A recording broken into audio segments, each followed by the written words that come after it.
बच्चों, आपकी पाठशाला में आपका स्वागत है। आज की इस क्लास में हम आकांक्षा एग्जामिनेशन के लिए फिजिक्स सब्जेक्ट का एक क्विक रिवीजन आपके लिए लेकर आए हैं, जिसमें फिजिक्स के 25 क्वेश्चन का सेट आपको देखने को मिलेगा। तो मेरे आंसर बताने के पहले पहले आप अपना आंसर अपने आप से फाइनल कर लीजिएगा। तो चलते हैं जल्दी से आपके इस रिवीजन की तरफ। तो पहला क्वेश्चन जो आपके सामने नजर आ रहा है वो ये है कि उत्तल दर्पण पर बना प्रतिबिंब हमेशा होता है। तो इसका करेक्ट आंसर जो हो जाएगा वो होगा आभासी तथा ह्रासित, यानी कि वर्चुअल एंड डिमिनिश्ड इमेज। अगला क्वेश्चन जो है कि एक पतले लेंस की फोकस लंबाई यानी फोकल लेंथ की बात कर रहा है, एफ है 50 सेंटीमीटर, वो भी माइनस का। तो इसको जैसे ही मीटर में बदलिएगा तो 1/2 मीटर आएगा, वो भी माइनस का। तो जैसे ही पावर वाला फार्मूला लगाइएगा P = 1/f, तो बराबर हो जाएगा माइनस का 2 डायोप्टर, राइट। तो आंसर इसका बन जाएगा -2 डायोप्टर।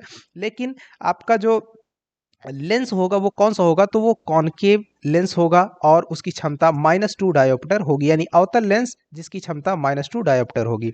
आगे चलते हैं क्वेश्चन नंबर 3 की तरफ। कह रहा है निम्नलिखित में से कौन एक ऊर्जा स्रोत का प्रकार नहीं है। तो जल्दी से आप बताइए कि इसमें से कौन सा ऊर्जा स्रोत का प्रकार नहीं है। तो इसका सही ऑप्शन हो जाएगा आपका तीसरा वाला रियोस्टेट, ये आपका एनर्जी सोर्स नहीं है। अगला कहता है कि magnification of a convex lens is, है ना, उत्तल लेंस का आवर्धन होता है। तो इसका सही आंसर होगा ऑप्शन नंबर 4। ये कभी इकाई यानी 1 से कम तो कभी इकाई यानी 1 से अधिक भी हो सकता है, sometimes less than and sometimes greater than unity, right. Question number 5 ये है कि एसआई यूनिट ऑफ पावर, है ना, पावर की जो एसआई यूनिट यानी शक्ति का एसआई मात्रक क्या है। तो शक्ति का एसआई मात्रक क्या होता है, वॉट, P = W/T, यानी जूल पर सेकंड भी इसे बोलते हैं। आगे चलते हैं। एक चालक तार का प्रतिरोध व्युत्क्रमानुपाती यानी कि इनवर्सली प्रोपोर्शनल किसके होता है, तो एरिया ऑफ क्रॉस सेक्शन। इसका ऑप्शन नंबर 2 करेक्ट हो जाएगा। एरिया ऑफ क्रॉस सेक्शन के इनवर्सली प्रोपोर्शनल होता है resistance of a conducting wire. अगला क्वेश्चन है कि इस चित्र में in the given figure paraxial rays की पहचान करनी है। तो आंसर क्या बनेगा, AB, ये आपकी पैरा एक्सियल रेज है, ऑप्शन नंबर 1। आगे चलते हैं। A person with a defect of long sightedness should use, है ना। इसका जे 8 नंबर का क्वेश्चन क्या है, इसका आंसर क्या बनेगा, उत्तल लेंस, राइट। यानी कि दूरदृष्टि दोष वाले व्यक्ति को चाहिए उत्तल लेंस, राइट। आगे चलते हैं क्वेश्चन नंबर 9। कह रहे हैं कि वैद्युत प्रतिरोधकता का एसआई मात्रक है इलेक्ट्रिकल रेजिस्टिविटी। तो इसका आंसर हो जाएगा ओम मीटर। क्वेश्चन नंबर 9 का ऑप्शन 3 नंबर सही हो जाएगा। क्वेश्चन नंबर 10 है, कह रहा है कि यहाँ पर एक किरण आरेख दिया हुआ है। कह रहा है कि यदि अवतल दर्पण के मुख्य फोकस से आपतित प्रकाश किरण गुजरती है, जैसा कि चित्र में दिखाया गया है, तो परावर्तित किरण है, यानी परावर्तित किरण क्या हो जाएगी, ये ऐसे ही मुख्य अक्ष के समांतर लौट जाएगी। So be parallel to the principal axis, option number 3 इसका करेक्ट हो जाएगा, यानी मुख्य अक्ष के समांतर रहेगी। क्वेश्चन नंबर 11 कह रहा है inside water an air bubble behaves always. तो यहाँ पे देखिए जल में हवा की जो बुलबुले होते हैं वो हमेशा किस तरीके के नजर आते हैं। तो इसका जो सही आंसर हो जाएगा वो होगा आपका अवतल लेंस, राइट। ऑप्शन नंबर 1 इसका करेक्ट हो जाएगा कि वो जल के अंदर की बात कर रहा है, जल के अंदर, ऊपर की नहीं, जल के अंदर जो बुलबुले होंगे वो अवतल लेंस की तरह नजर आते हैं। आगे चलते हैं। क्वेश्चन नंबर 12 है, कह रहा है कि एक व्यक्ति 3 मीटर से अधिक की दूरी की वस्तु स्पष्ट रूप से नहीं देख पाता है। तो पूछ रहा है कि वह किस बीमारी से ग्रसित है ना। तो वो जो बीमारी से ग्रसित है उस बीमारी का नाम है मायोपिया, राइट। मायोपिया इसका करेक्ट ऑप्शन सही हो जाएगा। क्वेश्चन नंबर 13 देखिए, कह रहा है रेटिना पर स्थित प्रतिबिंब का प्रभाव रहता है। तो इसका सही आंसर हो जाएगा 1/10 सेकंड। ये सही है 1/16 सेकंड, ये लगभग आपका 0.1 सेकंड होता है, इसी को आप 1/10 सेकंड भी लिख सकते हैं। तो ये इसका सही आंसर हो जाएगा ऑप्शन नंबर 1।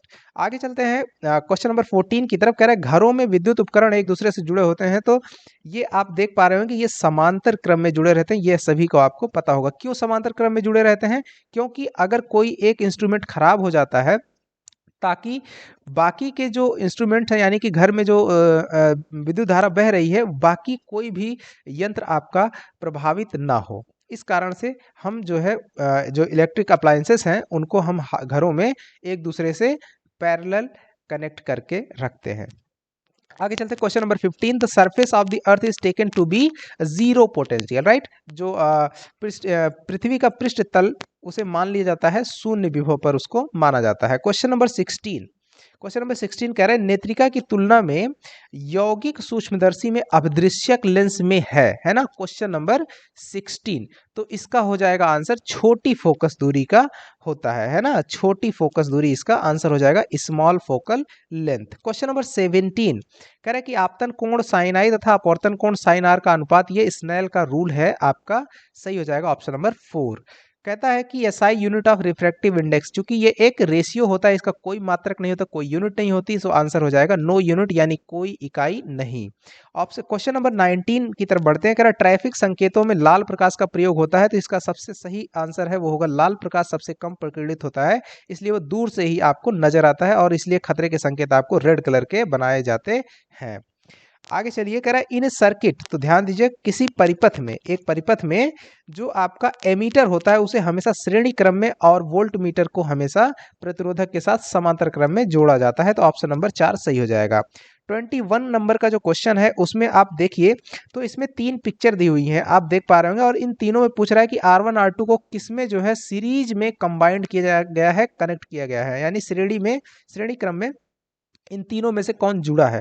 तो पहला भी आपका सीरीज में जुड़ा है, दूसरा भी सीरीज में जुड़ा है, तीसरा वाला भी सीरीज में जुड़ा है, यानी कि ऑल ऑफ दीज इसका सही आंसर हो जाएगा। पहला भी होगा, दूसरा भी होगा, तीसरा होगा, तो सबसे सही आंसर हो जाएगा option number 4 all of these, यानी इनमें से सभी ये आपके सीरीज संयोजन में जुड़े हैं, श्रेणी संयोजन में जुड़े हैं। आप क्वेश्चन नंबर 22, एक विद्यार्थी को 1.5 वोल्ट के 4 से जोड़कर 6 वोल्ट की बैटरी बनाना है, तो कौन सा संयोजन सही होगा, इन पिक्चर को देख करके आपको पहचानना है। तो ध्यान दीजिए अल्टरनेटिव जो पॉइंट्स हैं वो होने चाहिए, जैसे ये वाला प्लस है तो ये माइनस है, ये प्लस है, ये माइनस है, ये प्लस है, ये माइनस है, ये प्लस है तो ये माइनस है, यानी ये कॉम्बिनेशन सबसे फिट बैठ रहा है, ए वाला इसका सही हो जाएगा।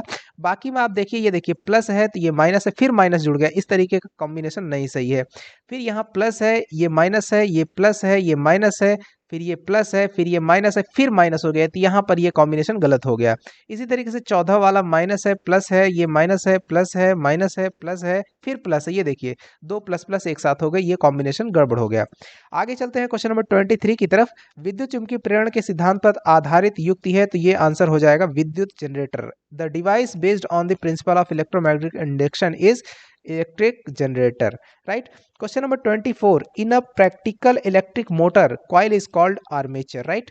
कह रहा है कि प्रायोगिक विद्युत मोटर में कुंडली को हम लोग क्या कहते हैं, आर्मेचर कहते हैं, ये आपका सही आंसर हो जाएगा। क्वेश्चन नंबर 25 और इस सेट का, इस प्रैक्टिस सेट का सबसे लास्ट क्वेश्चन है कि at the time of short circuit के समय पे the current in the circuit increases heavily, ठीक है, यानी लघुपतन के समय परिपथ की धारा भारी रूप से क्या हो जाती है, बढ़ जाती है। तो इस तरीके से बच्चों आपका एक रिवीजन जो हम लेकर के आए थे, उम्मीद करता हूं कि आप सभी ने बहुत ही अच्छे आंसर्स दिए होंगे, और जल्दी से बताइए कि किसका अपने आप से कितना आंसर सही हुआ है, वो कमेंट बॉक्स में कमेंट करके आप लोग जरूर मेंशन करिए।